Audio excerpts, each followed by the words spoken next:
I'm Francis Baptiste, and I'm an Indigenous musician from the Osage Indian Band in the South Okanagan. I've been living here in wonderful Vancouver for 20 years, which is really interesting because that's 20 years here and 20 years back home. So I'm at the halfway point now, which, you know, it's kind of makes me think a lot about like how much your location plays into your identity.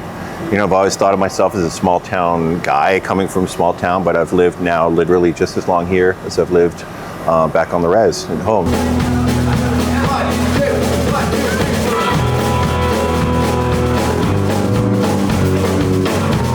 Part of me wonders like how res I am when I've been very like East Van hipster for just as long. I think about that a lot, especially in regard to my son, because he's born and raised here in East Van, and he's technically a member of the Osage Indian Band, but he's never actually like spent much time over there. So a lot of kind of thoughts about identity and what it means and the difference between my life and his life. So I think about that a lot.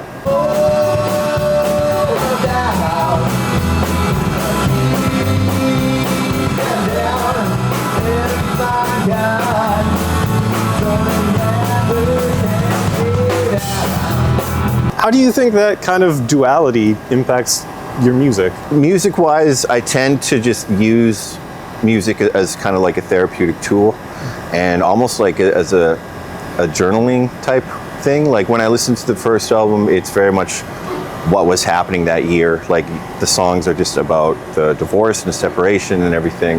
And like my introduction to being a single father. And the second album, it just follows along that path where like I gained full custody of my son, and I was thinking a lot about heritage and identity and what kind of father I was going to be, especially because I have all these addiction problems and drinking problems and hard drug problems, and trying to change my ways, I guess, to try to be a good father, which was difficult because like you always want to be the best version of yourself.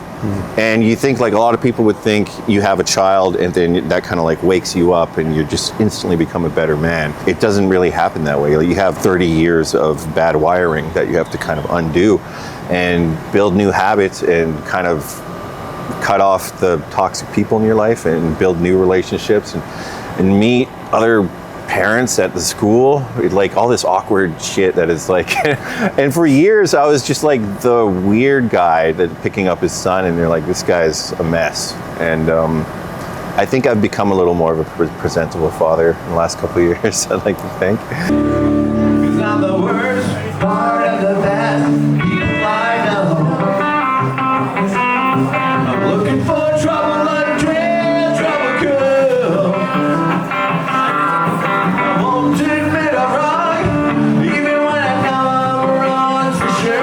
Is your son musical? I catch him kind of singing songs. We had like a strenuous thing because we've always lived in these small spaces, right?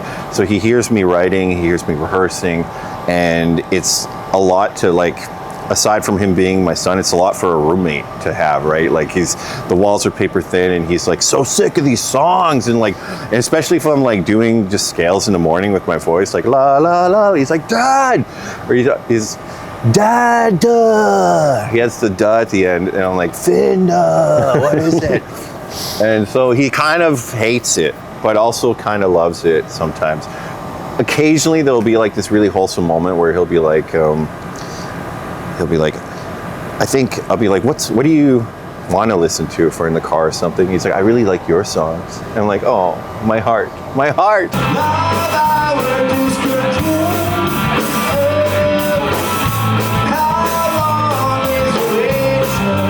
Can you tell me a bit about what it's like learning an endangered language? It's very difficult. It's very like imposter syndrome-y, because my father and my mother, their generation, they didn't speak the language. And my grandmother spoke it, she was fluent, and it was kind of her death that got me thinking I should start learning it.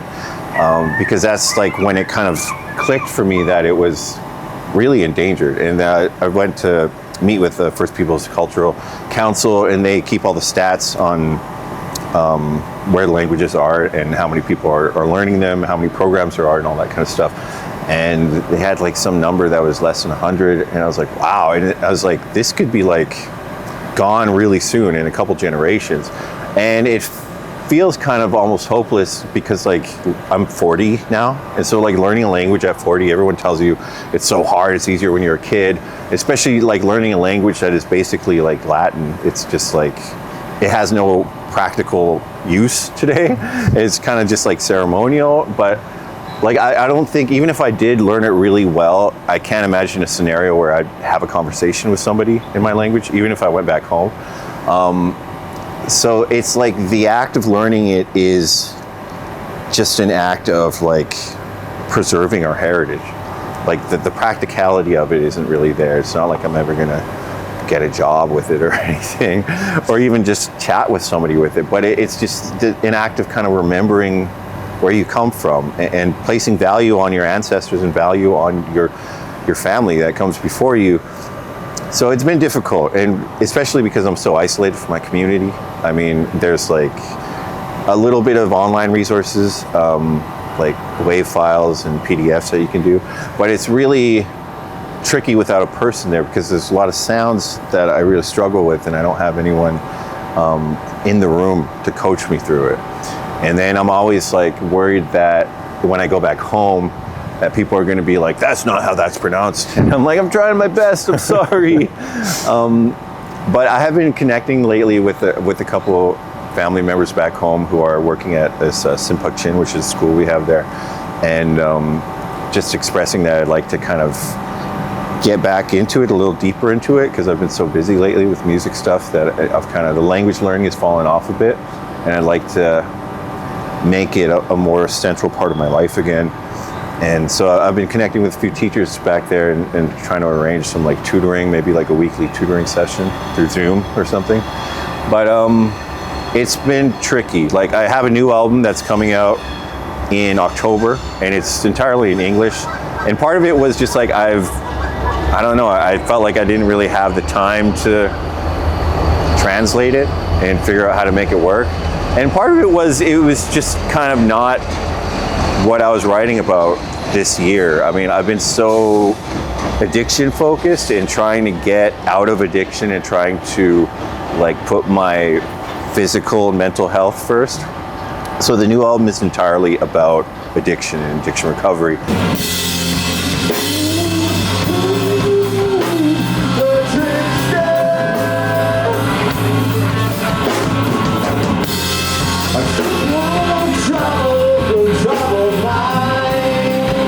It's challenging in that like my vocabulary is super limited, and the language is kind of hard to sing sometimes. There's certain letters and certain combinations of consonants. It's not as vowel heavy as like, there's a lot of E, A, O in English, and there's a lot of like kind of sounds that sound like slurs, like throat sounds and stuff.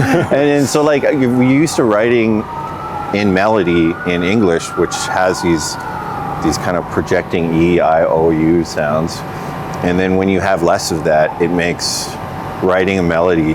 Because sometimes I'll take my limited vocabulary and I'll just try to like, okay, I got a couple sentences here. Now I'm gonna try to make that into a melody. And it's like, it's just harder. And so some of the songs that you hear, especially on the first album, the indigenous songs, they have like very simple melodies and very few words even, because I just have to keep it as simple, almost like a child. And even on the second album too, it's just like I'm keeping it as simple as possible. And part of it is like, I'd like the songs to be kind of useful for people also learning a language like me. So like, I figured like on the second album that it'd be more digestible with having English and then just a few indigenous words, instead of throwing like 30 indigenous words at somebody and they'll be like, okay, I'm not gonna memorize all that, it's just too much. But if I say, this is your vocabulary lesson for today, and it's just like syncleep, and that's like the word, you can remember that. Yeah. And if it's the chorus of the song, then you can kind of walk away and be like, hey, I learned a word today.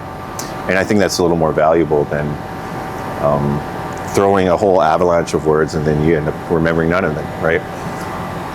So I think about that, especially with Finn always singing songs. Like I hope it's kind of getting into his brain.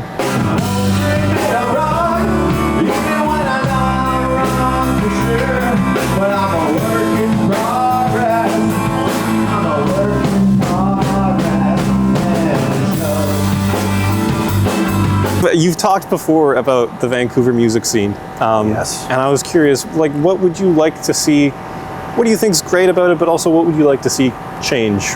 One of the things I try to encourage people to do is write. Like, I spent a lot of time writing reviews of other people's music for Exclaim and for a bunch of different blogs. And I found, it's very like educational as a musician, because to sit down and just like really deep dive into someone's work.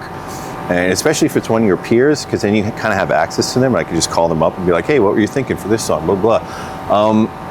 But it's kind of like, it's like a service to the scene too, because like there are a lot more musicians than there are music writers. There's a lot more musicians than there are journalists or podcasts or YouTube channels or anything. So, you know, contributing on both sides of the creative process, like not just making albums, but talking about other people's albums, I guess. So I always try to be like a champion of other people's work, and I think Vancouver's pretty good at that though. Like, we're all very supportive of each other, and there are so many people on my new album that just came in and played. It was really fun, you know, a lot of collaboration. Yeah.